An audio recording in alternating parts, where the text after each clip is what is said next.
Hello दोस्तों, हमारे channel competitors club में आपका स्वागत है। इस वीडियो में हम महिला एवं बाल विकास से संबंधित राज्य मद की योजनाओं की बात करेंगे। इसके पूर्व के वीडियो में हमने केंद्र प्रवर्तित योजनाओं की बात की थी। अगर वो वीडियो आपने अभी तक नहीं देखा हुआ है तो हमारे चैनल की प्लेलिस्ट में जाकर उसे आप देख सकते हैं। चलिए, राज्य मद की योजनाओं की हम शुरुआत करते हैं। सबसे पहले मुख्यमंत्री सुपोषण योजना के साथ।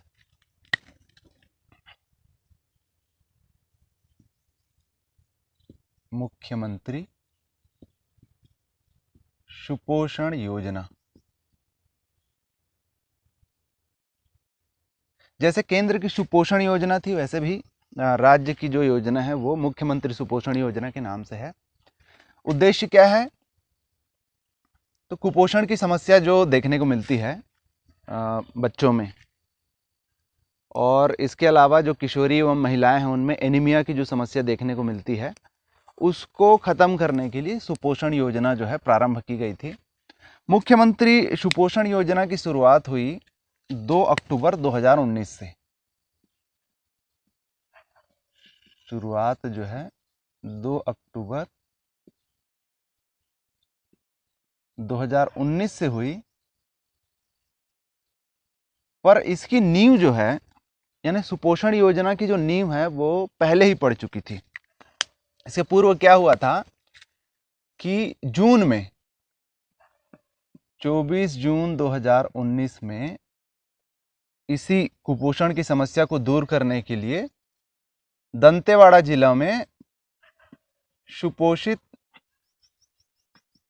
दंतेवाड़ा अभियान जो है चलाया गया था।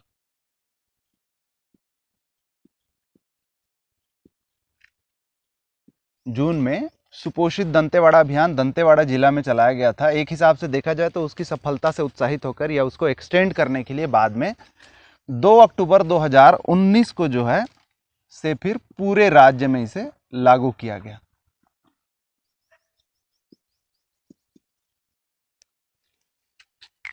चलिए, उद्देश्य की बात करते हैं। जैसा नाम से पता चल रहा है कि योजना का जो उद्देश्य है कि 0 से 6 वर्ष तक के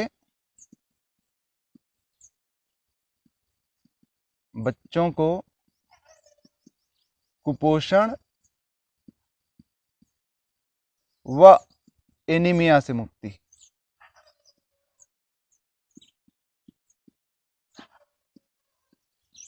ध्यान देंगे, सिर्फ कुपोषण की बात नहीं हो रही है, यहाँ पर एनीमिया से भी मुक्त करने की बात हो रही है। हालांकि एनीमिया जो देखा जाता है वो 6 माह से 6 वर्ष के बच्चों तक को देखा जाता है। तो एक तो जो है 6 वर्ष तक के बच्चों को कुपोषण एनीमिया से मुक्ति। दूसरा 15 से 49, देखिए ये उम्र का जो ये रेंज है याद रखेंगे, 15 से 49 वर्ष की महिलाओं को एनीमिया से मुक्ति।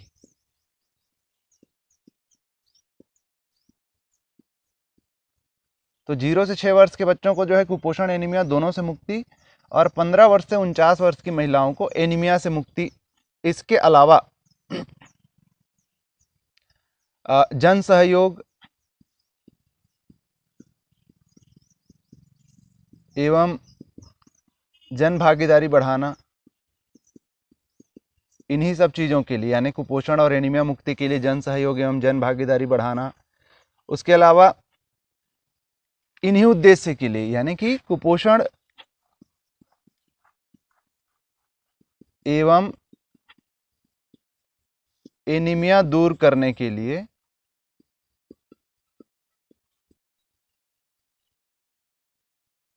सरकार के द्वारा जो भी योजनाएं चलाई जा रही है करने हेतु संचालित शासकीय योजनाओं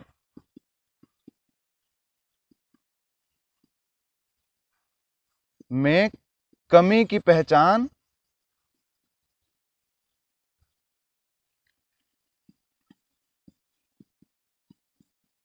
कर उसे दूर करने का प्रयास।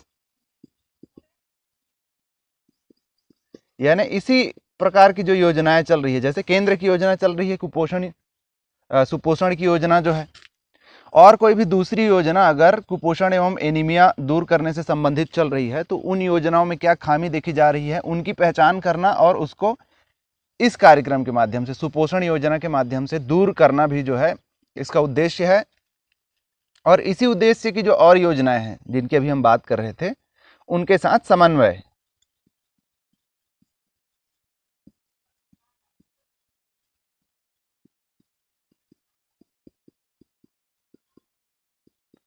अन्य योजनाओं के साथ समन्वय, ये सब जो हैं मुख्यमंत्री सुपोषण योजना के लक्ष्य हैं। अच्छा, अब इसमें देखते हैं कि हितग्राही कौन हो सकते हैं। तो हितग्राहियों की 3 कैटेगरीज हैं, ध्यान देंगे।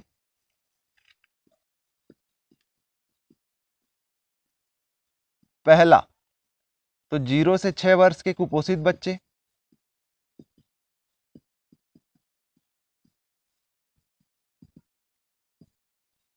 दूसरा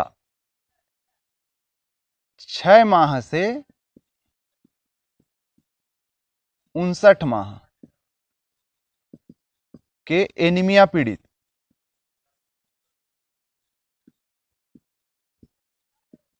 बच्चे। तो देखिए, एग्जाम में जो ऑप्शंस पूछे जाते हैं उनको एग्जैक्ट आंसर चाहिए रहता है। तो वैसे तो कहने को हम कह रहे हैं कि 6 वर्ष तक के जो बच्चे हैं उनको कुपोषण एवं एनीमिया से मुक्ति, पर आपको ऑप्शन में अगर ऐसा आता है कि 6 माह से 59 माह के बच्चे और 6 वर्ष तक के बच्चे, तब आप हो सकता है कि गलत ऑप्शन चुन लें। तो यहाँ पर फिर एग्जैक्ट होना पड़ेगा कि 6 महीना से लेकर 59 माह तक के एनीमिया पीड़ित बच्चे जो हैं इसके हितग्राही हैं। इसके अलावा तीसरा जो हम देख रहे हैं 15 से 49 वर्ष की महिलाएं, एनीमिया पीड़ित महिलाएं।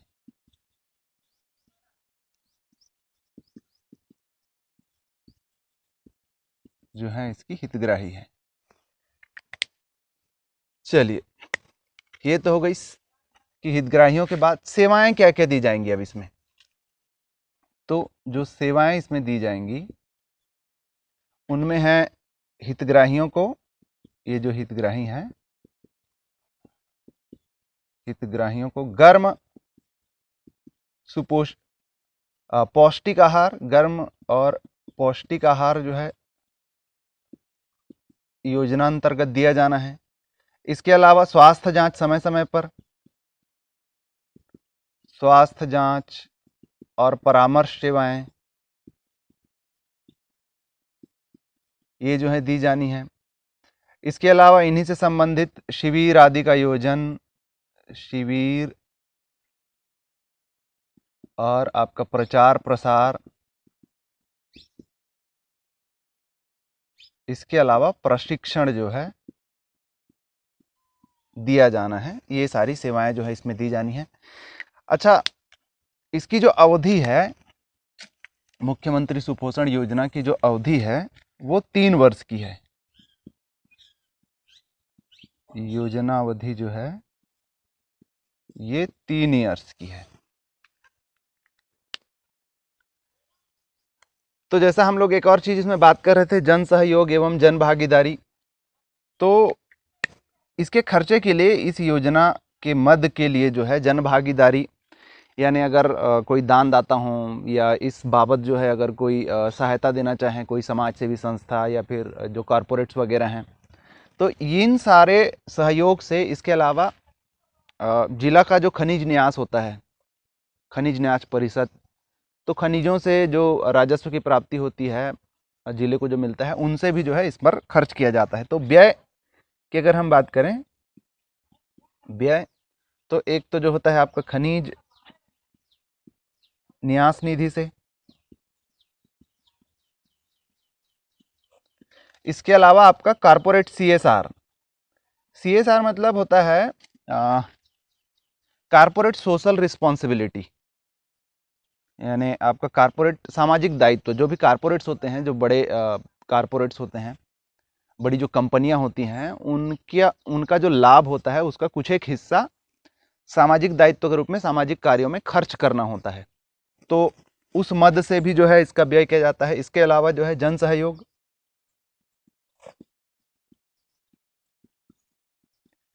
और जन सहयोग के लिए जो है एक निधि बनाई गई है, बैंक में खाता खोला गया है जिस पर लोग जो है जमा कर सकते हैं, मुख्यमंत्री सुपोषण निधि के नाम से, मुख्यमंत्री सुपोषण निधि।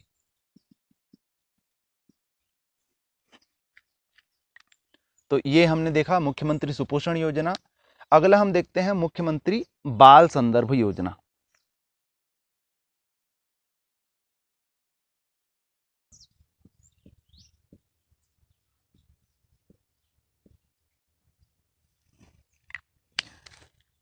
बाल संदर्भ योजना जो है गंभीर कुपोषित बच्चों का कुपोषण दूर करने के उद्देश्य से प्रारंभ किया गया है।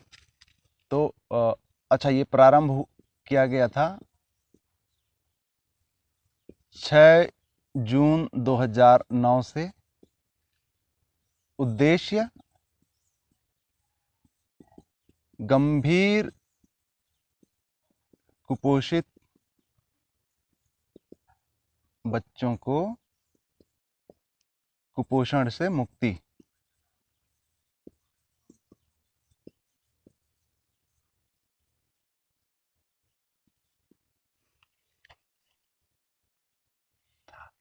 अभी इसके लिए, ये कुपोषण से मुक्ति के लिए, गंभीर कुपोषित बच्चों को कुपोषण से मुक्ति देने के लिए क्या क्या फिर प्रक्रियाएं, यानी क्या क्या कार्य किया जाएगा। तो इसमें जो है इन्हें, गंभीर कुपोषित बच्चों को जो है, एक तो जो है चिकित्सकीय परीक्षण उपलब्ध कराना,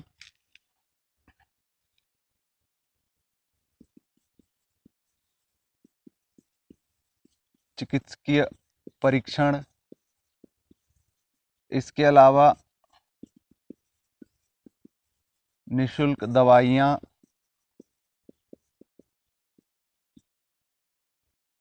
इसके अलावा आवश्यकता अनुसार जो है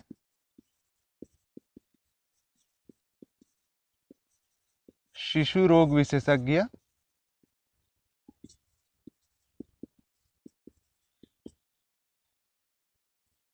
की परामर्श सुविधा जो है उपलब्ध कराना।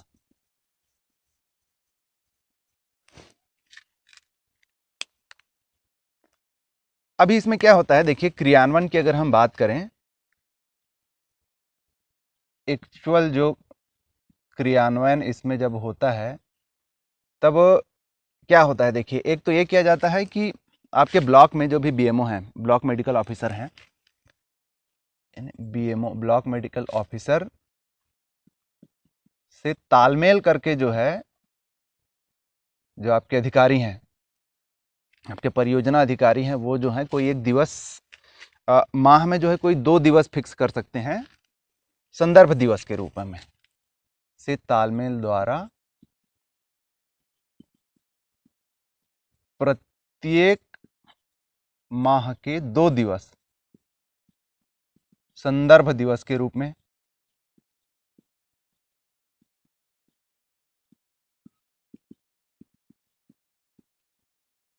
चिन्हित करना।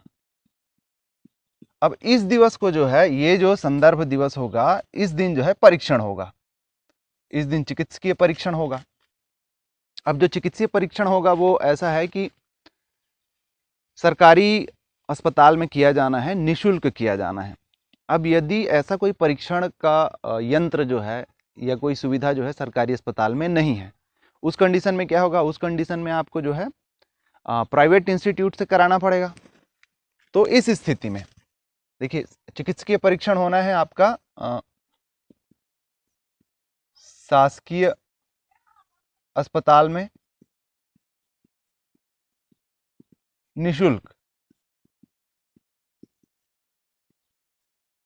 अगर ऐसा नहीं हो पाता है, मतलब यदि सुविधा ना हो, ध्यान देंगे, महत्वपूर्ण पॉइंट है, यदि सुविधा ना हो तो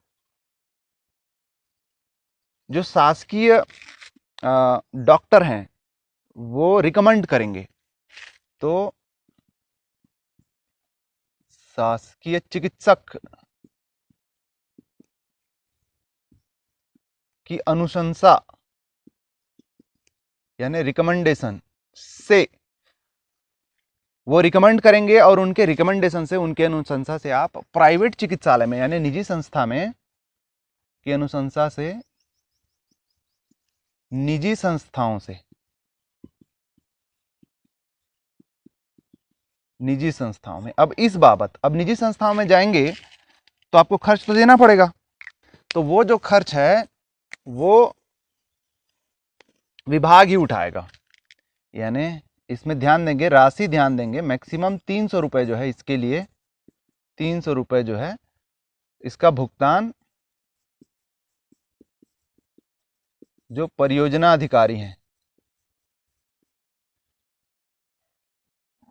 वो करेंगे। दूसरी बात हुई निशुल्क दवाइयों की। अब इसमें भी यही बात है, अगर निशुल्क दवाइयां शासकीय अगर अस्पताल में उपलब्ध नहीं हुई, यदि शासकीय चिकित्सालय में अनुपलब्ध, हालांकि निशुल्क दिया जाना है आपको शासकीय चिकित्सालय में, पर यदि शासकीय चिकित्सालय में अनुपलब्ध है तो उस कंडीशन में पुनः आप बाहर से जाकर, मार्केट से जाकर दवाइयाँ खरीद सकते हैं। उस कंडीशन में 500 रुपये जो है प्रति वर्ष प्रति हितग्राही को जो है दिया जाएगा। राशि उससे ज़्यादा भी हो सकती है। तो हम देख रहे थे कि शासकीय चिकित्सालय में यदि अनुपलब्ध है तब दवा पर्ची के आधार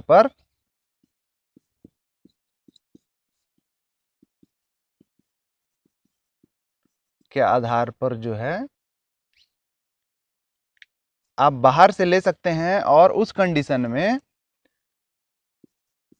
₹500 ध्यान देंगे प्रति वर्ष है, ये प्रति वर्ष और प्रति हितग्राही है।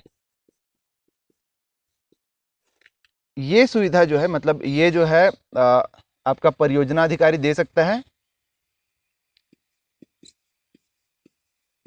परियोजना अधिकारी द्वारा, और अगर राशि अधिक हुई, यानी अमाउंट यदि अधिक हुई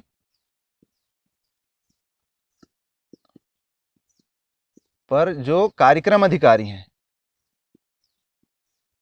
जो कार्यक्रम अधिकारी हैं वो स्वीकृत करेंगे इसको। 500 तक तो जो है आपके परियोजना अधिकारी वो सैंक्शन कर सकते हैं, दे सकते हैं। उससे ज़्यादा का अमाउंट अगर हुआ तो वो भी मिलेगा, पर फिर उसको जो है कार्यक्रम अधिकारी जो हैं आपके प्रोग्राम ऑफिसर वो स्वीकृत करेंगे। इसके अलावा जैसा हम बोल रहे हैं कि आवश्यकता अनुसार जो है शिशु रोग विशेषज्ञ की परामर्श सुविधा जो है उपलब्ध होगी। अब शिशु रोग विशेषज्ञ में भी वही कंडीशन है, सरकारी अस्पताल में उपलब्ध हैं तो ठीक है, अगर नहीं हुए तो क्या होगा, तो जो निजी यानी जो प्राइवेट आपके बाल रोग विशेषज्ञ होंगे, इस कंडीशन की हम बात कर रहे हैं, शिशु रोग विशेषज्ञ की परामर्श सुविधा की, तो इसी योजना में जो है अगर निजी यानी प्राइवेट जो है आपके बाल रोग विशेषज्ञ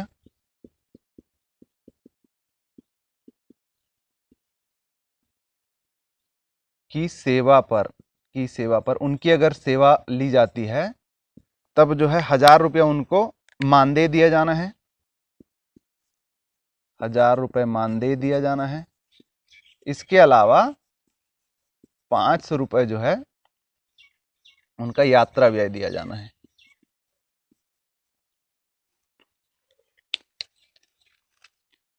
इसके अलावा क्या किया गया है कि ये सब खर्चे तो जो हैं आपके परियोजना अधिकारी और ये सब वो सबसे क्या बोलते हैं उसके अधिक होती है। अगर मेडिसिन के लिए तो जो है कार्यक्रम अधिकारी के रिकमेंड सैंक्शन से मिल ही रहा है। 2016-17 से क्या किया गया है कि 2016-17 से कुपोषित बच्चों को यहाँ तक ले जाने का जो व्यय होगा, यात्रा व्यय जो होगा गांव से या फिर जहाँ पर भी हैं कुपोषित बच्चे, उनको जो है अस्पताल तक ले जाने का जो व्यय होगा वो भी शासन जो है दे रही है। तो 2016-17 से कुपोषित बच्चों के परिवहन की सुविधा भी जो है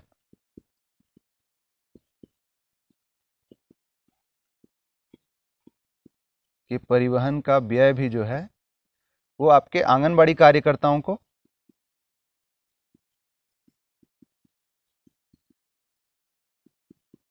उपलब्ध है, यानी वो कर सकती हैं इस पर। चलिए, मुख्यमंत्री बाल संदर्भ योजना के बाद हम बात करते हैं महतारी जतन योजना की। महतारी जतन योजना, महतारी मतलब माँ, जतन यानी उनकी सेवा, योजना।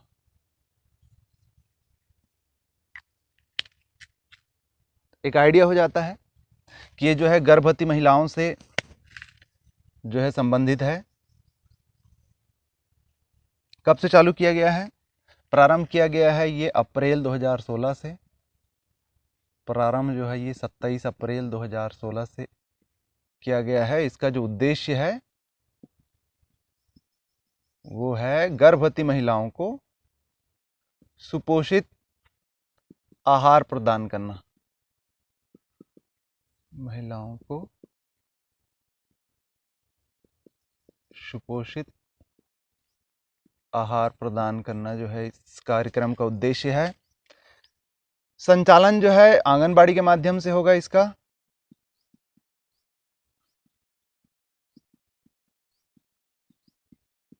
आंगनबाड़ी के माध्यम से क्या दिया जाएगा, यानी आपको सुपोषित आहार में क्या दिया जाना है। तो सुपोषित आहार में जो है आपको आकर्षक थाली दी जानी है। आकर्षक थाली का मतलब सुंदर रंग बिरंगी थाली नहीं है। आकर्षक थाली में आपको जो है गर्म भोजन रहना है। गर्म भोजन जिसमें जो है चावल, दाल, हरी पत्तेदार सब्जी, हरी पत्तेदार सब्जी, इसके अलावा जो है अचार, पापड़, सलाद, ये सारी चीज़ें जो है दी जानी है। मतलब जो भी सुपोषित आहार के लिए आवश्यक चीज़ें हैं वो सारी चीज़ें इसमें दी जानी हैं। इसके अलावा प्लस जो है आपको दिया जाना है ready to eat. Ready to eat का जो पैकेट होता है वो प्रतिदिन इसकी मात्रा याद रखेंगे, प्रतिदिन 75 ग्राम के हिसाब से 6 दिनों के लिए। सप्ताह में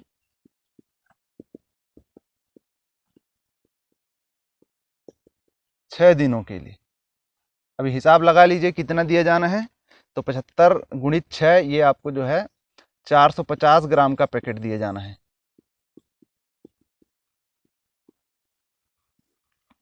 प्रति सप्ताह।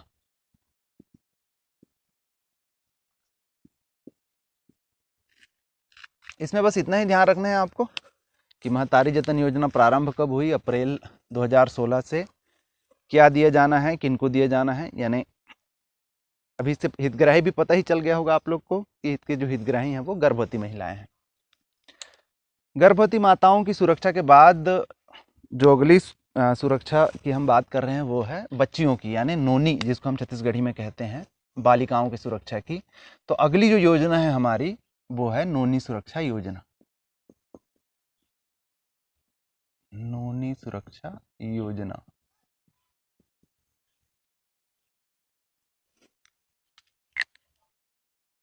अब ये जो सुरक्षा शब्द है, नोनी यानी बच्चियों की सुरक्षा, उससे संबंधित कई सारी चीज़ें इससे जुड़ी हुई है। कि एक तो जो है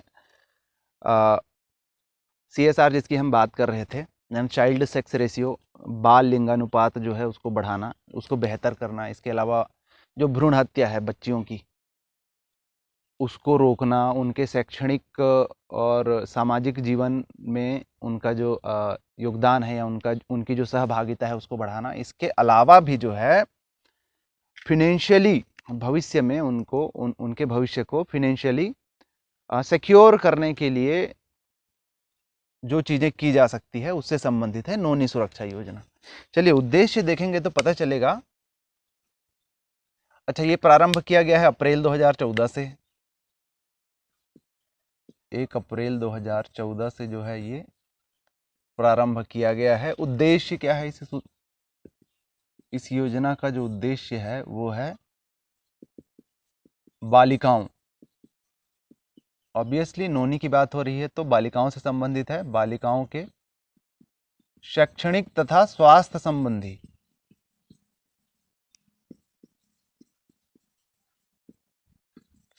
स्थिति में सुधार,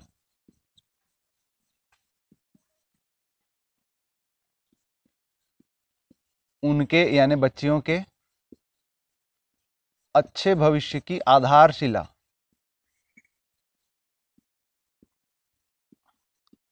ये बात हो रही है फिनेंशियली यानी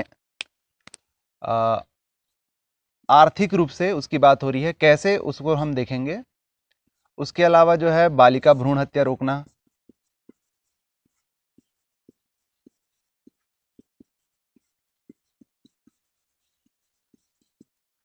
और बालिका जन्म के प्रति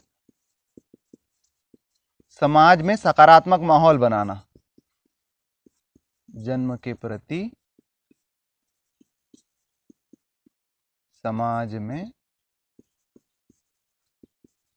सकारात्मक सोच लाना, क्योंकि सोच जब तक बदलेगी नहीं तब तक जितने भी कार्यक्रम या फिर कानून आप लगा लो सब व्यर्थ जाएंगे। इसके अलावा बाल विवाह की रोकथाम,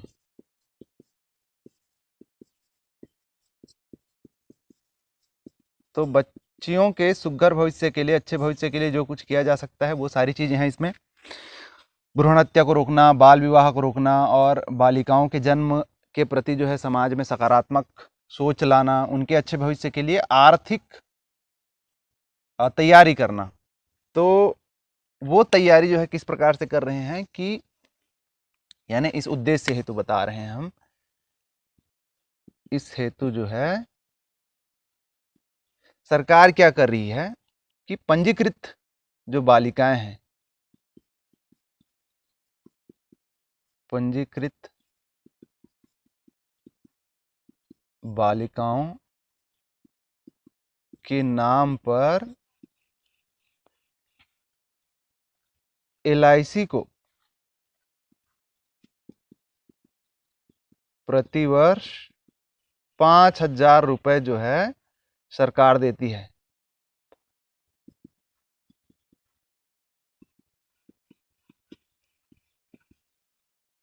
तो एक चीज और इससे क्या पता चलता है कि इस योजना के लिए, इस नोनी सुरक्षा योजना के संचालन के लिए सरकार ने जो है या फिर जो विभाग ने है वो LIC के साथ टाई अप किया हुआ है। ये चीज भी ध्यान रखेंगे आप, LIC यानी लाइफ इंश्योरेंस कॉर्पोरेशन। तो इसमें जो है आपका यानी संचालन हेतु, ये महत्वपूर्ण बिंदु है, संचालन हेतु विभाग का, महिला बाल विभाग जो है विभाग का LIC के साथ जो है अनुबंध है।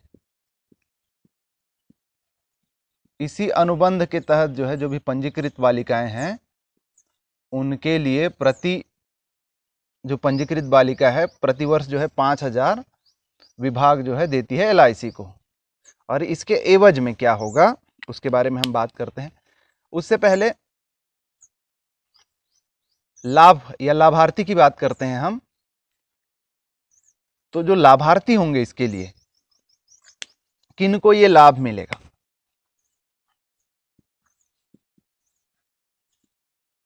ध्यान देंगे तो इनके जो लाभार्थी होंगे वो ध्यान देंगे 1 अप्रैल 14 यानी जब से ये योजना लागू हुई उसके बाद जन्मे के पश्चात जन्मे BPL परिवार की,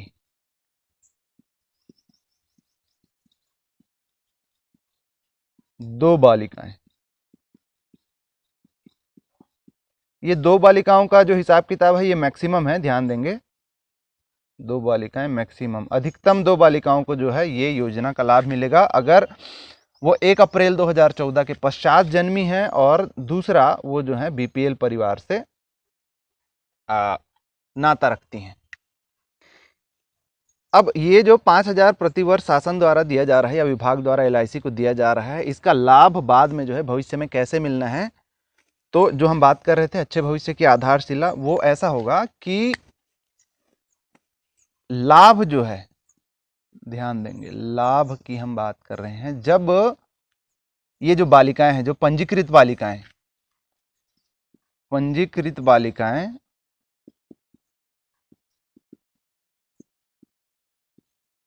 बालिका के 18 वर्ष की उम्र तक अगर विवाह नहीं होता है, तक विवाह ना होने यानी बाल विवाह ना हो, प्लस इसके अलावा 12वीं तक की शिक्षा अगर वो पूरी करती है,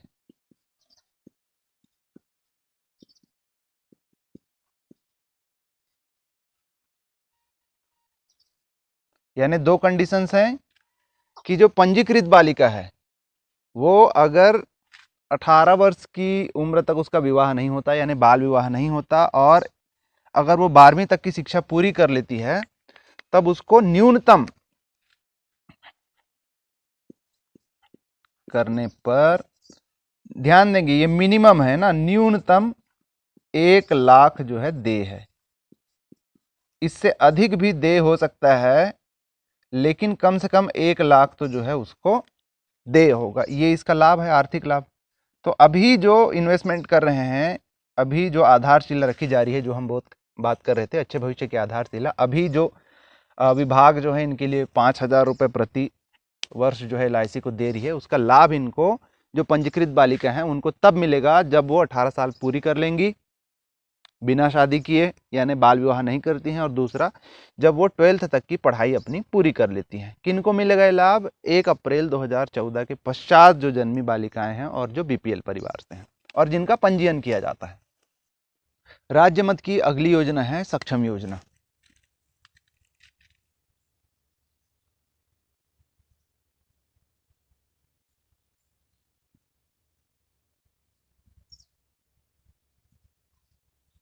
किनको सक्षम करने के लिए ये योजना लाई गई है? तो ये है विधवा कानूनी तौर पर तलाकशुदा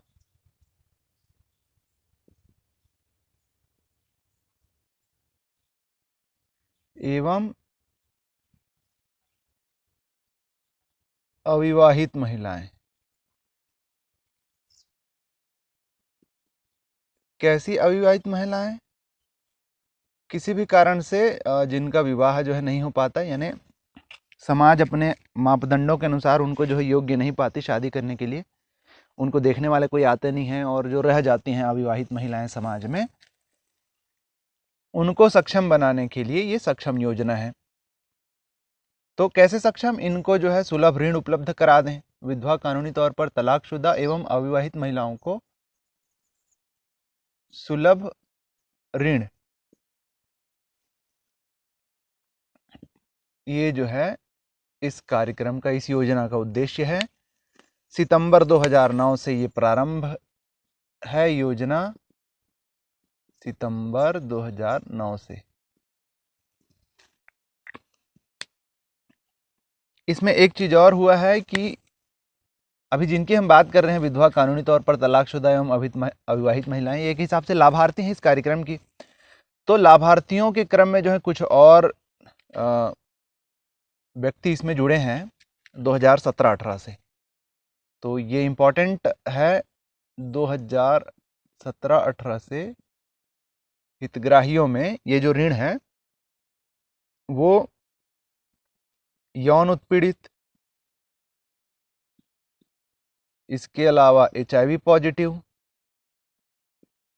और जो तृतीय लिंग है, थर्ड जेंडर, ये जिनको हम लोग ट्रांसजेंडर कहते हैं, तृतीय लिंग को भी जो है ये लाभ अब मिलना है 2017-18 से। ठीक है, इसके लिए ऋण की तो हम बात करेंगे ही कि ऋण में जो है क्या ऋण है, कब तक के लिए है ऋण, जो है कौन से रेट ऑफ इंटरेस्ट पे ब्याज दर क्या है। पर उससे पहले हम देख लेते हैं कि पात्रता क्या होनी चाहिए इसके लिए। पात्रता में सबसे पहले कि छत्तीसगढ़ का मूल निवासी हो,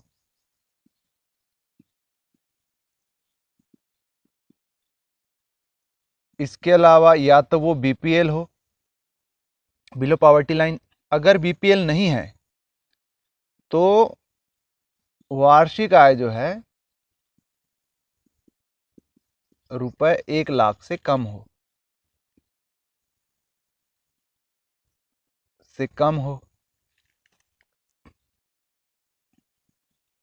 एसटी को जो है इसमें सर्वोच्च प्राथमिकता है। एसटी मतलब शेड्यूल्ड ट्राइब, अनुसूचित जनजाति को सर्वोच्च प्राथमिकता है। इसके अलावा जो है जो विधवा, तलाकशुदा यानी कानूनी तौर पर तलाकशुदा या परित्यक्त महिला अगर है तो उसकी उम्र जो है 18 से 50 वर्ष के बीच हो।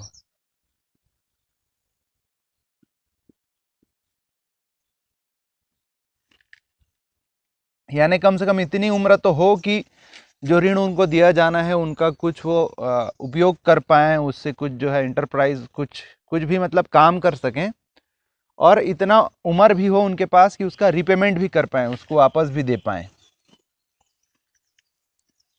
अविवाहित महिला की अगर हम बात करें, अविवाहित महिला तो उनकी उम्र जो है 35 से 45 वर्ष होनी चाहिए।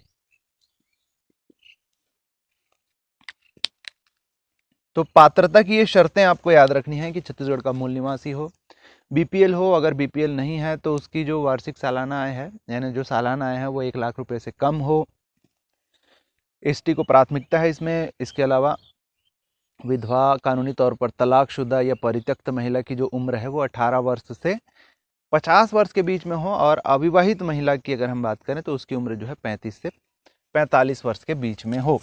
अब हम बात करते हैं ऋण की। तो ऋण जो है इसके अंतर्गत 2 लाख तक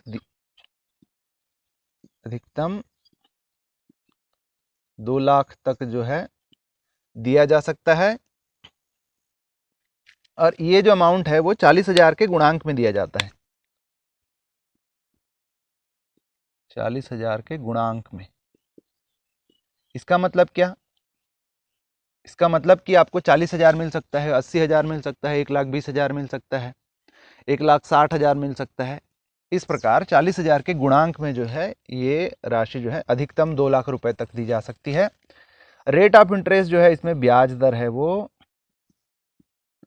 3% साधारण है, ध्यान देंगे साधारण ब्याज है 3%। और जो रिपेमेंट है यानी ऋण वापसी जो है आपको करनी है 66 माह में। देखिए सामान्य रूप से ऐसा कहा जाता है कि 5 साल के लिए है ये ऋण, तो 5 साल के लिए ऋण होने के हिसाब से होना चाहिए 60 महीने, लेकिन 6 महीने का इसमें अनुग्रह जो पीरियड है, अनुग्रह काल दिया जाता है, यानी शुरू के 6 महीने में आपके ऊपर यानी जो ऋण लेने वाला है उसके ऊपर कोई ब्याज नहीं लगता। तो ये 66 माह में से जो 6 माह है, 6 माह वो है अनुग्रह अवधि। अनुग्रह अवधि में जो है कोई ब्याज नहीं लिया जाता, 6 महीने तक जो भी राशि है उसमें ब्याज नहीं लगनी है, और 66 माह यानी कि 66 ही किस्त, ध्यान देंगे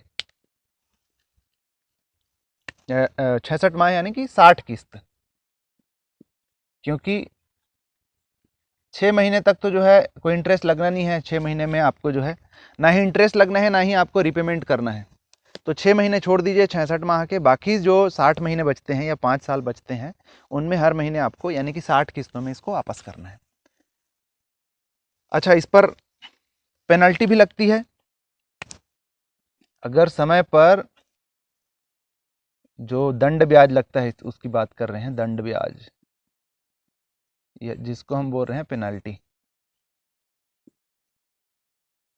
तो समय पर वापस नहीं करने पर, यानी किस्त जो है समय पर नहीं देने पर, किस्त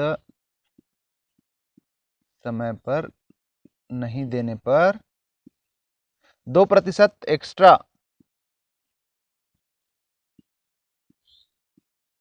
अतिरिक्त जो है दंड ब्याज।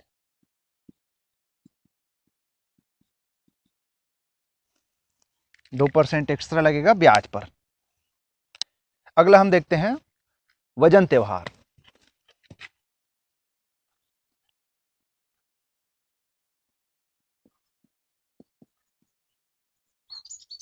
तो वजन त्योहार क्या है कि कोई एक पीरियड, कोई एक समय जो है फिक्स किया जाता है, 1 से 2 हफ्ते का, सामान्य रूप से 2 हफ्ते का जो है एक अंतराल लिया जाता है, और वो अंतराल जो है तय किया जाता है विभाग के द्वारा, और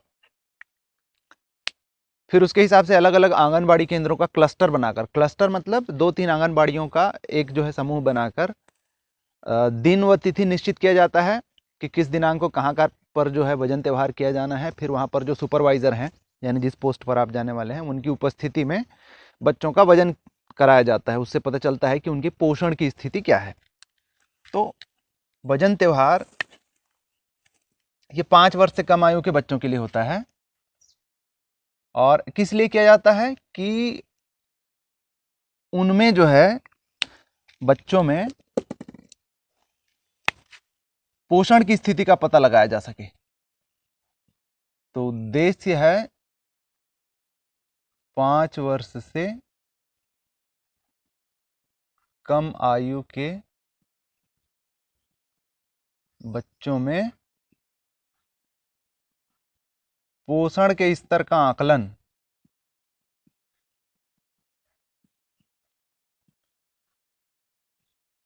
इसके अलावा जो समुदाय है, जहां से बच्चे आए हैं, समुदाय की सहभागिता जो है इसमें सुनिश्चित करना।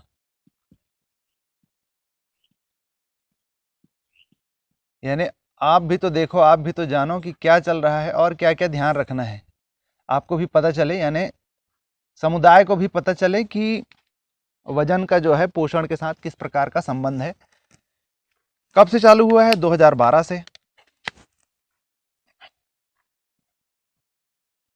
2012 से जो है वजन त्यौहार चल रहा है। 2021-22 की हम बात करें अगर, यानी फाइनेंशियल ईयर 2021-22 में, तो 2021-22 में जो है 7 जुलाई 21 से 18 जुलाई 21 तक जो है वजन त्यौहार मनाया गया। तो जैसा मैंने बताया कि क्या किया जाता है इसमें कि क्लस्टर में, क्लस्टर यानी 2-3 आंगनबाड़ियों का समूह,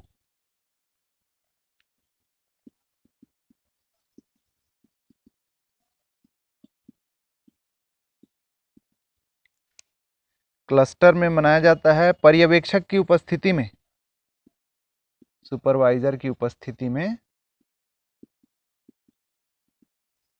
कब? निर्धारित तिथि में।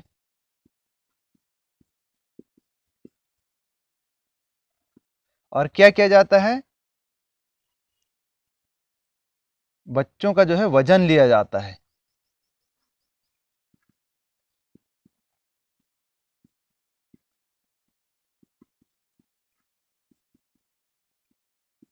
दो 2021-22 में, यानी कि ये जो वजन त्यौहार हुआ 7 जुलाई 21 से 18 जुलाई 21 में, इसमें वजन के साथ साथ और क्या चीजें की गई कि उनकी ऊंचाई भी मापी गई। बच्चों की ऊंचाई मापी गई। इसके अलावा जो है किशोरी बालिकाओं का HB टेस्ट किया गया।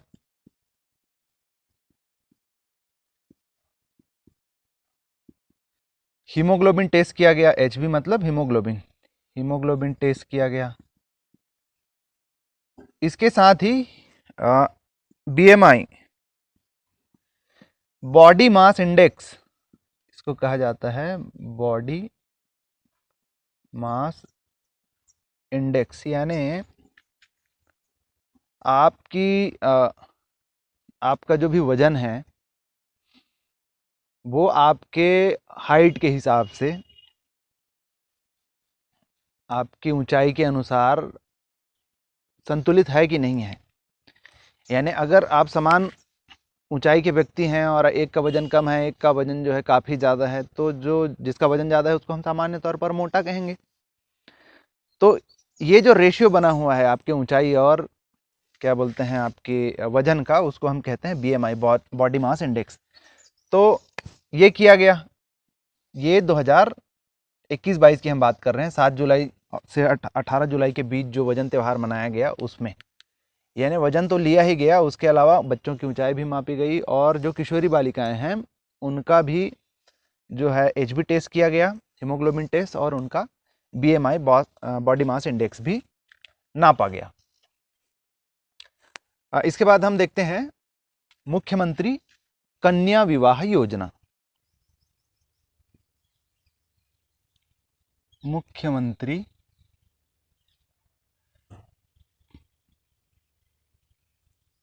कन्यादान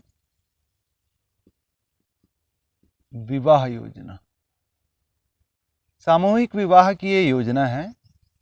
मुख्यमंत्री कन्यादान विवाह योजना प्रारंभ हुई है 2006-07 से।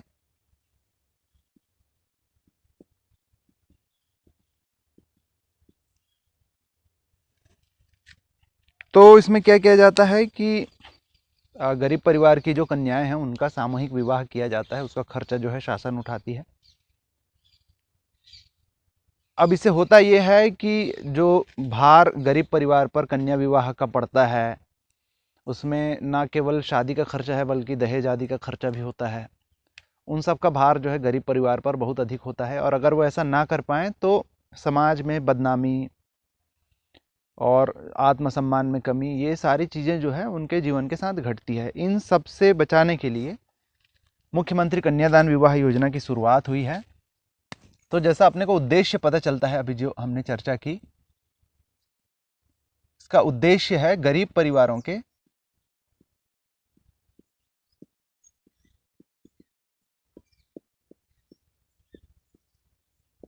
कन्याओं का कन्या विवाह का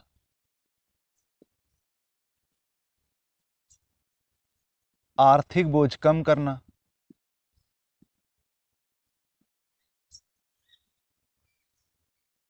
अभी चूंकि ये सामूहिक विवाह होता है तो सादगीपूर्ण होता है, सादगीपूर्ण विवाह को बढ़ावा मिलता है इससे, सादगीपूर्ण विवाह को बढ़ावा होता है। इसके अलावा जो है चूंकि सरकारी देखरेख में होता है तो बाल विवाह, इसके अलावा दहेज प्रथा जैसी कुरीतियों को रोकना भी हो जाता है इसी से।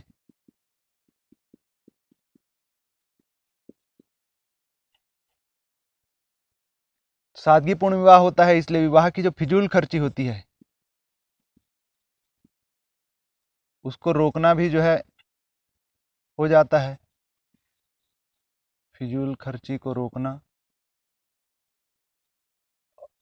और हिंदू समाज में खासकर कन्यादान को जो है बहुत पुण्यदायी कार्य माना गया है। तो ऐसा कर पाने के कारण जो है व्यक्तियों में आत्मसम्मान एवं मनोबल भी जो है बढ़ता है। निर्धनों का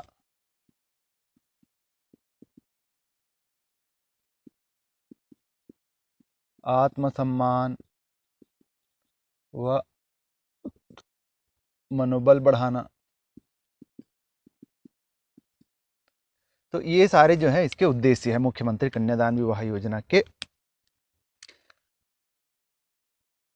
अब ये आर्थिक बोझ कैसे कम होता है, तो लाभ दिया जाता है, सीधे सीधे कहा जाएगा कि राशि दी जाती है,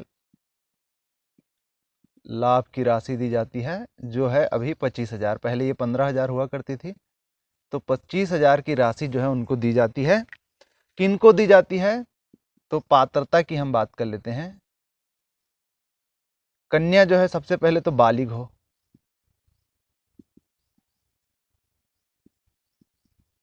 बालिग हो मतलब 18 साल जो है पूरी कर चुकी हो।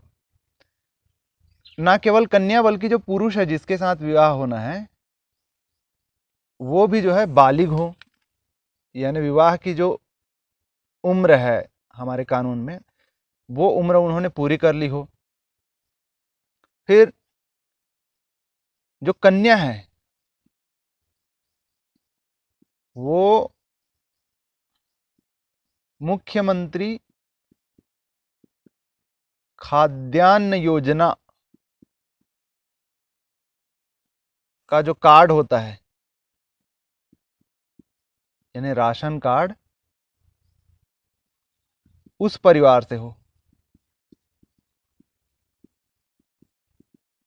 पहले बीपीएल वीपीएल का जो है क्राइटेरिया होता था कि कन्या जो है बीपीएल परिवार से हो। अब वो क्राइटेरिया बदल गया है, बीपीएल हो ना हो वो उस परिवार से हो जिस परिवार को जो है मुख्यमंत्री खाद्यान्न योजना के तहत कार्ड जो है प्रदान हुआ हो।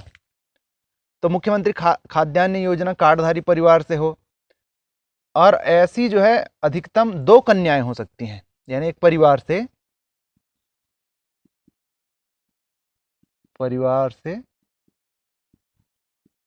अधिकतम 2 कन्याएं इसमें पात्र हैं। छत्तीसगढ़ की मूल निवासी हो,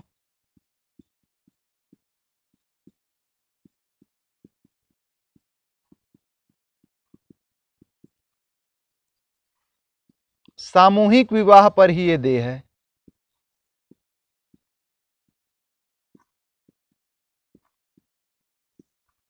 यानी अगर ऐसी कन्या हैं भी, इन परिवार से ऐसी कन्या है भी, छत्तीसगढ़ की मूल निवासी हो, कार्डधारी हो और बालिग हो चुकी हो, तब भी अगर उनका अलग से विवाह किया जाता है तब ये राशि जो है देनी होगी। सामूहिक विवाह में अगर भाग लेती हैं तब ये राशि जो है दे होंगी प्रथम विवाह पर, सामूहिक विवाह पर, और उनकी अगर पहली विवाह हो रही हो।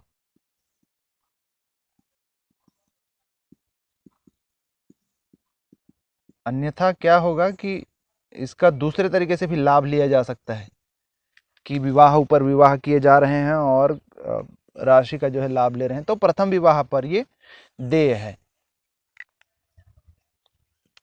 अच्छा, ये 25,000 की राशि जो है वो खाते में हस्तांतरित होती है।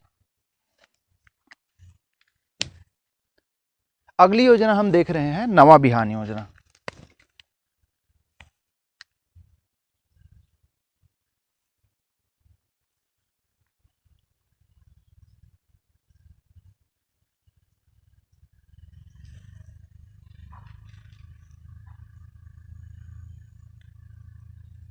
नवा बिहान, हिंदी में नया सवेरा।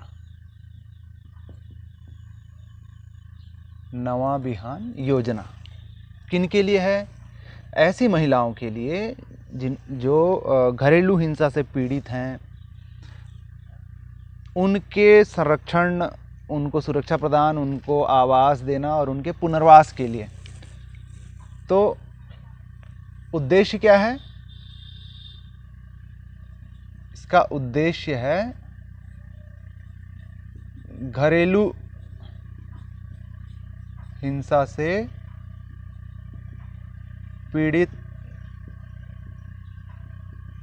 महिलाओं को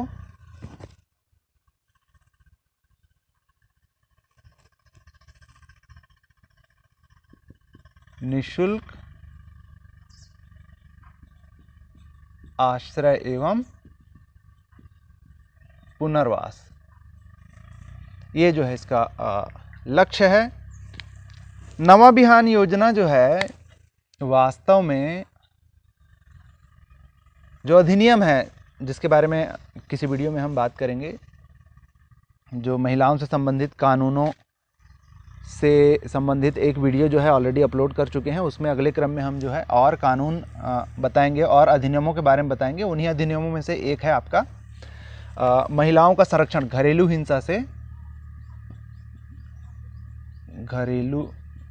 हिंसा से महिलाओं का संरक्षण अधिनियम 2005।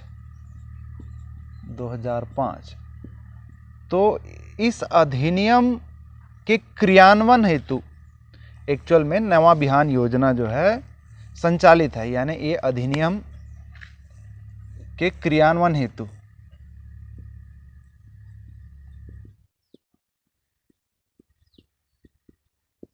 तो ये प्रश्न भी अगर आपसे पूछा जाए कि घरेलू हिंसा से महिलाओं के संरक्षण अधिनियम के क्रियान्वयन हेतु छत्तीसगढ़ सरकार या छत्तीसगढ़ राज्य में कौन सी योजना जो है संचालित है, तो वो है नवा बिहान योजना।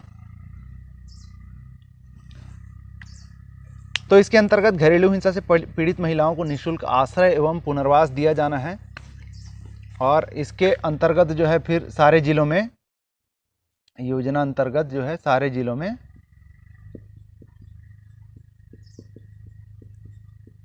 छत्तीसगढ़ के सारे जिलों में जो है संरक्षण अधिकारी, स्वतंत्र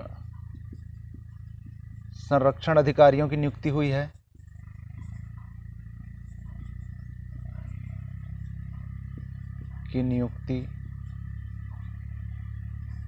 इसके अलावा सेवा प्रदाता, यानी ये संरक्षण और पुनर्वास की सेवा कौन देंगे, तो कोई सोसाइटी हो सकते हैं, कोई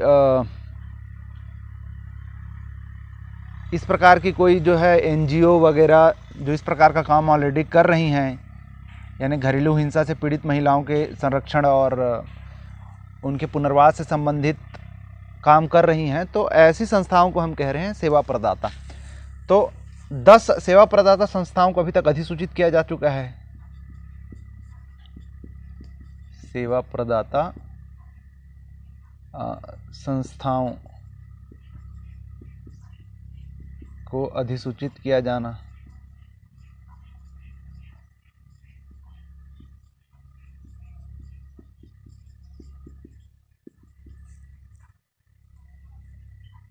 तो अब कैसा होगा कि उनको आवाज़ भी देना है। इसके अलावा केवल आवाज़ से बात नहीं है, वो अगर वो हिंसा से पीड़ित हैं तो उनको चिकित्सकीय सहायता की ज़रूरत पड़ सकती है, विधिक सहायता की ज़रूरत पड़ सकती है, यानी कानूनी सहायता की ज़रूरत पड़ सकती है। तो ये सारी सहायता भी जो है आपको नवा बिहान योजना के माध्यम से प्रदान की जाएगी। तो क्या क्या कि योजना अंतर्गत पीड़ित को चिकित्सकीय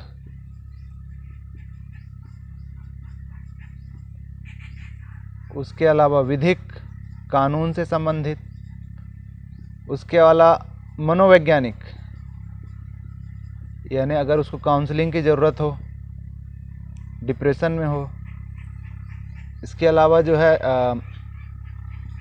परामर्श आदि की सुविधा चाहिए, आश्रय की सुविधा है, आश्रय चाहिए, हो सकता है कि आश्रय ना चाहिए हो तो फिर उसको ट्रांसपोर्ट चाहिए होगा, यानी कि परिवहन, तो आदि की सुविधा जो है इस कार्यक्रम से दे है।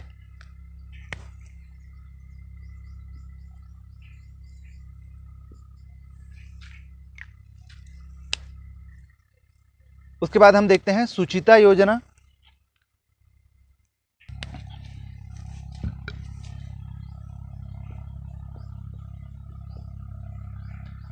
सुचिता योजना, सुचिता का मतलब साफ सफाई। किन से संबंधित है, तो किशोरियों से संबंधित है।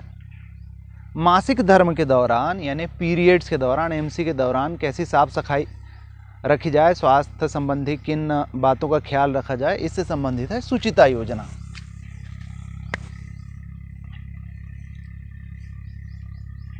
जुलाई 2017 से प्रारंभ किया गया था ये 24/7/2017 से प्रारंभ किया गया। क्या उद्देश्य है? तो जैसा हमने अभी बात किया कि बालिकाओं में, किशोरी बालिकाओं में मासिक धर्म, पीरियड्स के दौरान स्वास्थ्य संबंधी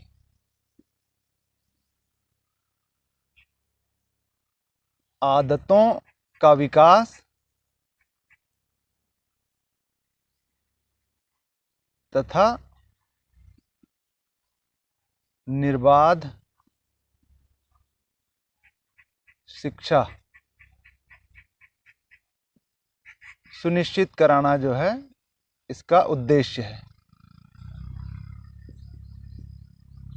तो क्या होता था कि या हो सकता है अभी भी होता हो कि मासिक धर्म के दौरान समाज में जो है मासिक धर्म से संबंधित कई प्रकार की मानसिकताएं हैं, कई प्रकार की प्रथाएं हैं। तो पीरियड्स के दौरान उनका स्कूल मिस मत हो, यानी उनका निर्बाध शिक्षा जो है चलता रहे, और उससे संबंधित जो भी साफ सफाई है, उससे संबंधित जो भी बातें हैं उनके बारे में बताना उनको, उन स्वास्थ्य यानी सफाई से संबंधित उनकी आदतों का विकास करना, ये सब जो है सुचिता योजना के अंतर्गत सम्मिलित है। अब इसके लिए इसका क्रियान्वयन कैसे किया गया है, क्या किया गया है इसके लिए? तो इस हेतु शासकीय कन्याशालाओं में जो है पैड्स उपलब्ध कराए गए हैं, सैनिटरी पैड, वेंडिंग मशीन लगाए गए हैं इसके, प्लस इन पैड्स को जो है, ये पैड्स जब वेस्ट हो जाएंगी तो इनको डिस्पोज करने के लिए, इनको जलाने के लिए जो है भस्मक मशीन भी जो है प्रदाय हैं। वेंडिंग मशीन और भस्मक मशीन जो है दिए जाने हैं सुचिता योजना के तहत। तो अब तक जो है 20 जिलों में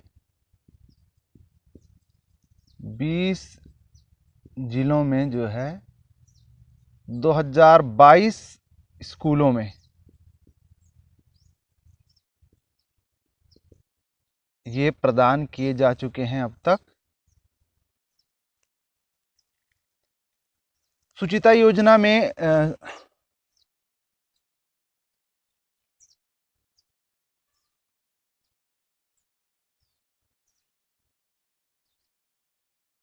सहयोग जो है यूरोपीय कमीशन कर रहा है। सुचिता योजना में जो सहयोग है यूरोपियन यूनियन, माफ कीजिएगा, यूरोपीय कमीशन जो है इसमें सहयोग दे रहा है। चलिए अगला हम बात करते हैं महिला कोष की।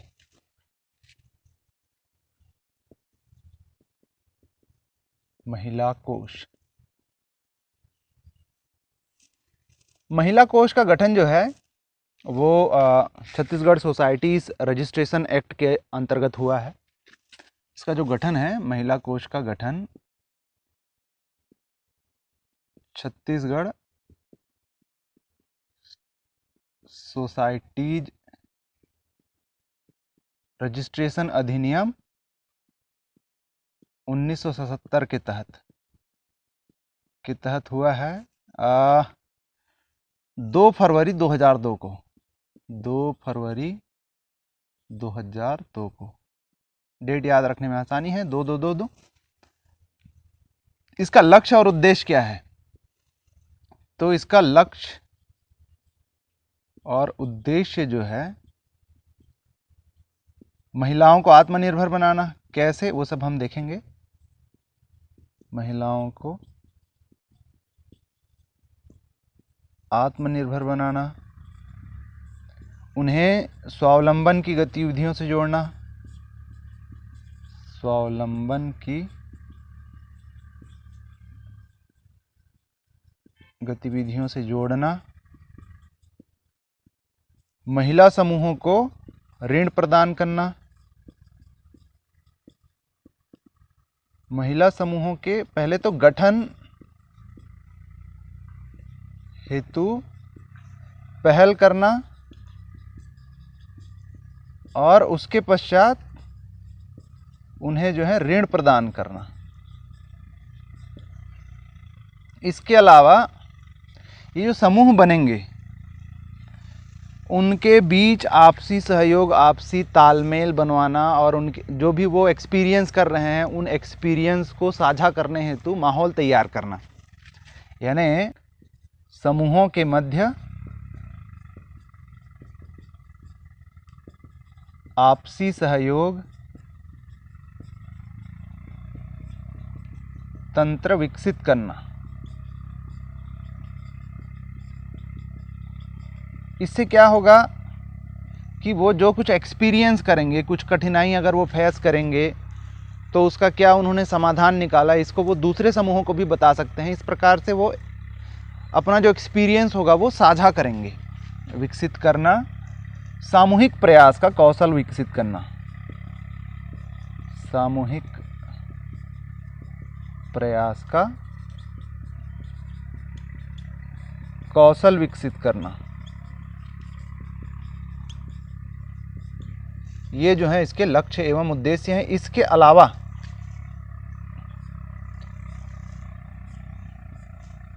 जो सरकारी योजनाएं चल रही हैं उनके क्रियान्वयन हेतु जो भी संस्थाएं या फिर एनजीओ वगैरह जो काम कर रहे हैं, यानी शासकीय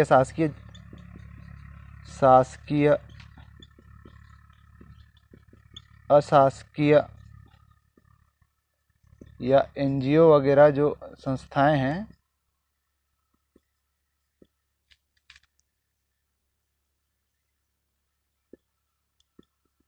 संस्थाओं द्वारा महिलाओं के विकास से संबंधित जो कार्यक्रम चल रही है, महिलाओं के विकास संबंधी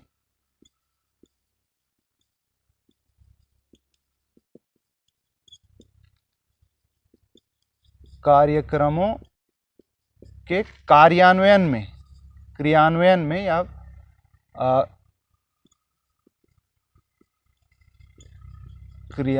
में सहयोग देना जो है इसका लक्ष्य, इसका उद्देश्य है। यानी एक तो जो है महिलाओं को आत्मनिर्भर बनाना, और वो बनाना कैसे होगा कि महिला समूहों के गठनों के लिए प्रेरित करना, समूह गठन हो जाने के पश्चात जो है उनके लिए ऋण उपलब्ध कराना, उनसे संबंधित कोई भी शासकीय गतिविधि अगर चल रही है और कोई संस्था आदि उस गतिविधि को कर रहे हैं तो उनको उनके क्रियान्वयन में सहयोग करना, समूह गठन के पश्चात, ऋण लेने के पश्चात अगर कोई गतिविधि चल रही है समूहों में तो उसके जो अनुभव हैं उनको वो साझा कर सकें, समूह जो है आपस में सीख सकें, अगर कोई समस्या आती है तो सामूहिक प्रयास से उसका हल निकाल सकें। ऐसा जो है तंत्र, ऐसा माहौल जो है विकसित करना, ये महिला कोष का उद्देश्य है। तो अभी हमने ऋण की बात की, तो महिला कोष जो है इसके लिए ऋण योजना लाई है। महिला कोष की ऋण योजना, ये योजना जो है समूहों को दी जाती है, व्यक्तिगत रूप से भी दी जाती है। और ऋण योजना जो है 15 अगस्त 2003 से लागू या फिर चालू है। उद्देश्य बताने की जरूरत नहीं है, जो स्व सहायता समूह है उनको ऋण उपलब्ध कराना इसका उद्देश्य है। उद्देश्य जो है स्व सहायता समूहों को ऋण उपलब्ध कराना। अब ऋण के बारे में देख लेते हैं, क्या रहेगा ऋण। तो ऋण जो है व्यक्तिगत ऋण अगर दिया जा रहा है, व्यक्तिगत ऋण अगर दिया जा रहा है तो 10,000 तक। और समूह के ऋण के लिए देखिए, समूह को अगर दिया जा रहा है तो उसकी 2 कैटेगरी है। अगर पहला वर्ष दिया जा रहा है या प्रथम बार दिया जा रहा है तो 2 लाख तक अधिकतम, और अगर दूसरी बार दिया जा रहा है तो अधिकतम 4 लाख तक जो है ऋण दिया जा सकता है। इसका जो ब्याज होगा, ब्याज दर, वो होगी 3% साधारण,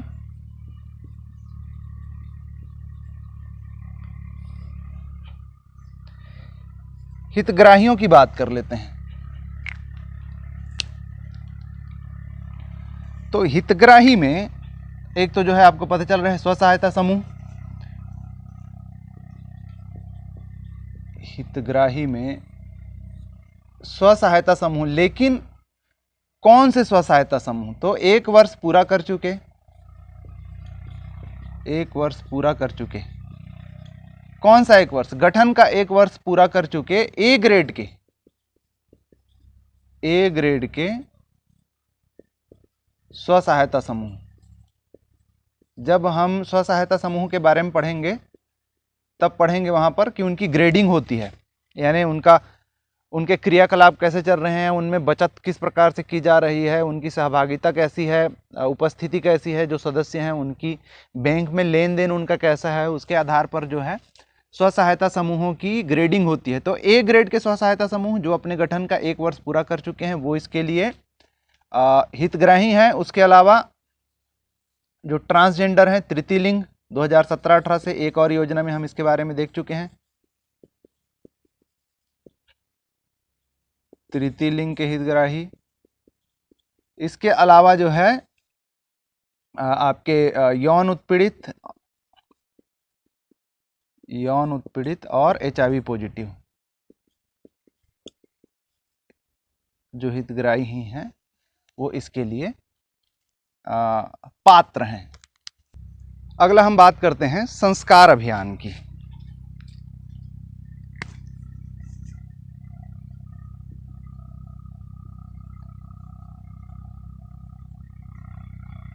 संस्कार अभियान तो 6 वर्ष से कम आयु के जो बच्चे हैं,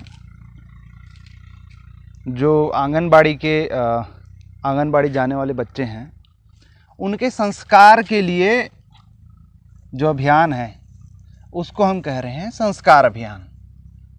तो इसका उद्देश्य क्या है? इसका उद्देश्य है 6 वर्ष तक के बच्चों के सर्वांगीण विकास हेतु माहौल बनाना, विकास हेतु आधारभूत संरचना मतलब उसके लिए इंफ्रास्ट्रक्चर होना चाहिए। उसके अलावा उनको ऐसा वातावरण देना, वातावरण एवं गुणवत्तापूर्ण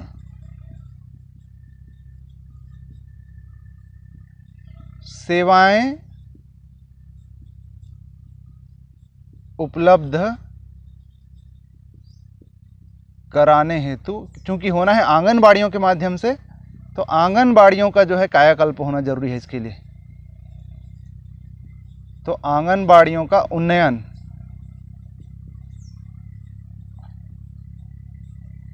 ये जो है इसका उद्देश्य है। तो आंगनबाड़ियों का उन्नयन किया जा रहा है। क्यों उन्नयन किया जा रहा है? कि बच्चों के 6 वर्ष तक के बच्चों के सर्वांगीण विकास हेतु उनको इंफ्रास्ट्रक्चर दिया जा सके, उनको ऐसा वातावरण दिया जा सके, उनको गुणवत्तापूर्ण जो है सेवाएं उपलब्ध की जा सके। और ये सेवाएं कहाँ उपलब्ध करा रहे हैं अपन? आंगनबाड़ी में। इसलिए आंगनबाड़ियों का जो है उन्नयन किया जा रहा है। सर्वांगीण विकास से हमारा क्या मतलब है? सर्वांगीण विकास से हमारा मतलब है कि एक तो उनका मानसिक विकास, या जिसको हम बौद्धिक विकास कहते हैं, मानसिक विकास हो, उसके अलावा शारीरिक विकास हो, रचनात्मक विकास हो, रचनात्मक कार्यों को सीखे,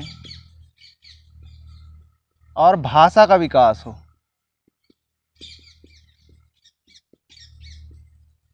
इस प्रकार की सारे जो विकास हैं, इस प्रकार का सारा विकास बच्चे में हो सके, इसके लिए संरचना और वातावरण और सेवाएं जो है उपलब्ध कराना संस्कार अभियान का उद्देश्य है। तो इसके लिए बहुत सारे क्रियाकलाप होते हैं वहाँ पर। मानसिक विकास, शारीरिक विकास से संबंधित बहुत सारे क्रियाकलाप होते हैं वहाँ पर। रचनात्मक क्रियाकलाप होते हैं, खेल कूद संबंधी क्रियाकलाप होते हैं, अनौपचारिक शिक्षा वहाँ पर होती है। तो ये सारे चीज़ों के द्वारा जो है 6 वर्ष तक के बच्चों के सर्वांगीण विकास का उद्देश्य है संस्कार अभियान में।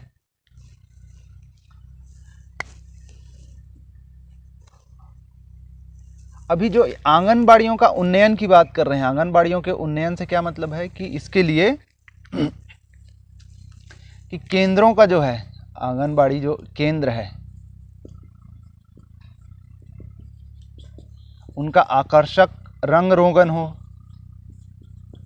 ताकि बच्चों का मन वहाँ पर लगा रहे, आकर्षक रंग रोगन। इसके अलावा जो है उनके बैठने हेतु उचित स्थान हो, विभिन्न गतिविधियों हेतु चिन्हांकित स्थान हो, गतिविधियों हेतु स्थानों का चिन्हांकन, कौन कौन सी गतिविधियां कहाँ होनी है, इनका जो है चिन्हांकन हो। उसके अलावा आकर्षक वातावरण का निर्माण हो।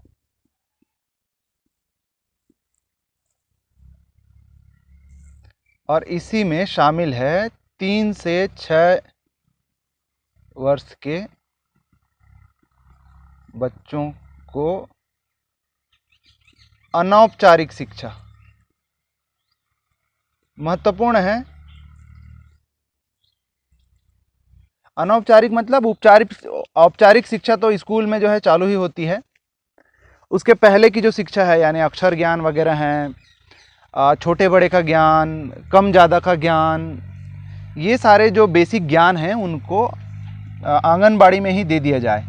तो ये महत्वपूर्ण प्रश्न है। इसमें आपको एज ग्रुप पूछा जा सकता है कि अनौपचारिक शिक्षा के लिए उम्र जो है क्या है। तो 3 से 6 वर्ष के बच्चों की अनौपचारिक शिक्षा जो है दी जाती है आंगनबाड़ियों के माध्यम से। ये सारे जो क्रियाकलाप हैं ये सम्मिलित हैं आपके संस्कार अभियान में। अगला हम देखते हैं महिला जागृति शिविर। महिला जागृति शिविर मतलब ऐसे शिविरों का आयोजन किया जाना जहां पर महिलाओं को उनके लाभ से संबंधित योजनाओं आदि की जानकारी दी जा सके। तो इसका उद्देश्य क्या है? इसका उद्देश्य है महिलाओं को उनके अधिकार,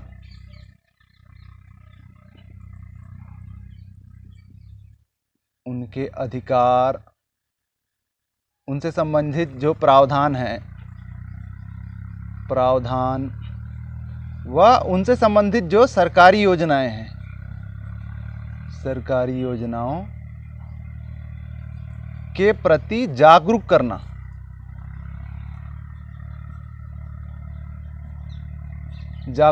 कैसे जागरूक करना? शिविरों के द्वारा।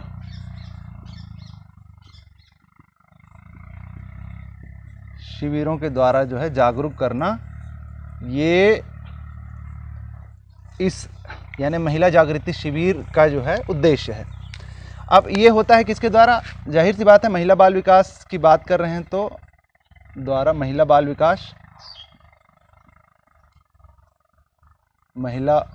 विकास विभाग 3 स्तरों में होता है, यानी 3 स्तर में जो है ये आयोजित किया जा सकता है। ग्राम पंचायत के स्तर पर, जनपद या ब्लॉक के स्तर पर और जिला स्तर पर इसका आयोजन जो है किया जा सकता है। प्रक्रिया क्या होती है? तो प्रक्रिया की हम अगर बात करें तो पहले तो ये देखना पड़ेगा कि किस पंचायत में करना है, कौन मतलब पंचायत में कब कब किया जाना है, तो उसके हिसाब से फिर आपका पंचायतवार रोस्टर तैयार करना पड़ेगा।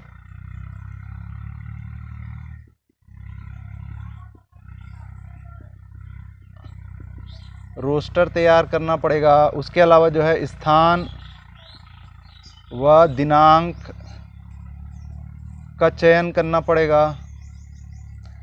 थीम या फिर विषय का चयन करना पड़ेगा, किस विषय पर होना है। उसके लिए फिर वक्ताओं का चयन करना पड़ेगा, उसको बताने वाले, उसके ऊपर गाइडलाइन देने वाले वक्ता भी तो आपको चाहिए। और फिर समय पूर्व जो भी उसके लाभार्थी हैं उनको आपको सूचना भी तो देनी पड़ेगी कि वहाँ पर पहुँचे। समय पूर्व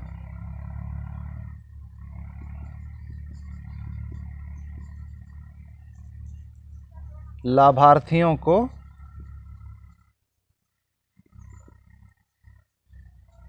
समय पूर्व सूचना,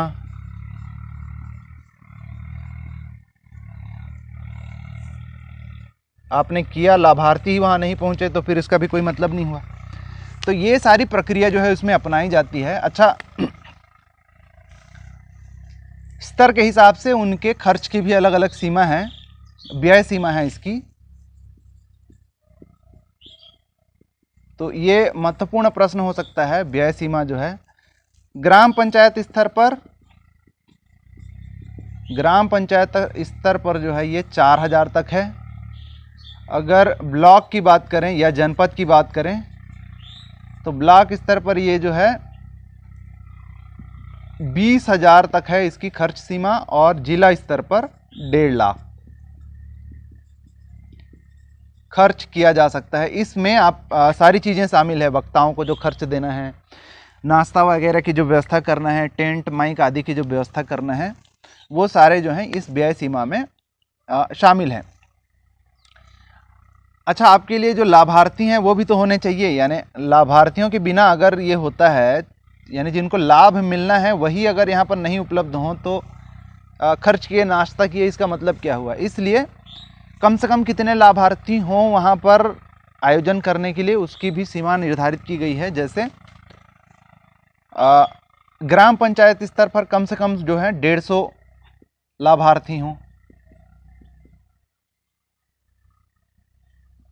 अगर ब्लॉक स्तर पर किया जा रहा है तो कम से कम जो है 500 लाभार्थी हों, और जिला स्तर पर अगर की जा रही है तो कम से कम जो है 5000 लाभार्थी वहाँ पर हों, ये सुनिश्चित करना है।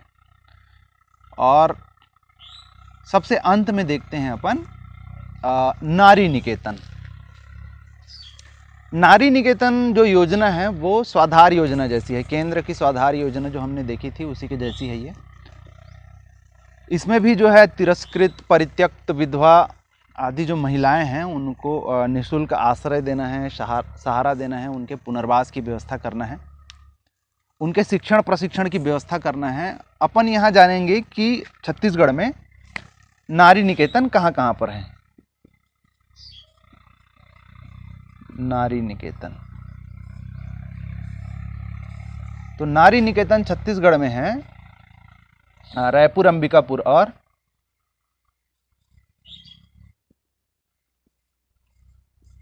रायपुर, अंबिकापुर यानी सरगुजा जिला, और दंतेवाड़ा में जो है संचालित है नारी निकेतन। उद्देश्य क्या है? स्वाधार योजना जैसा है, 16 वर्ष से अधिक उम्र के, बस उम्र का ध्यान रखेंगे कि इसका जो उद्देश्य है 16 वर्ष से अधिक उम्र के बेसहारा,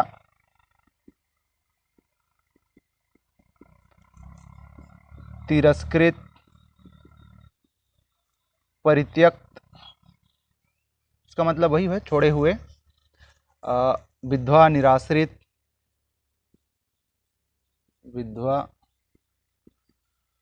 निराश्रित महिलाओं को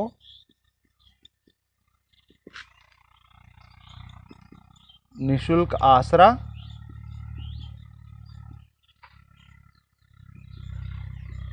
आश्रय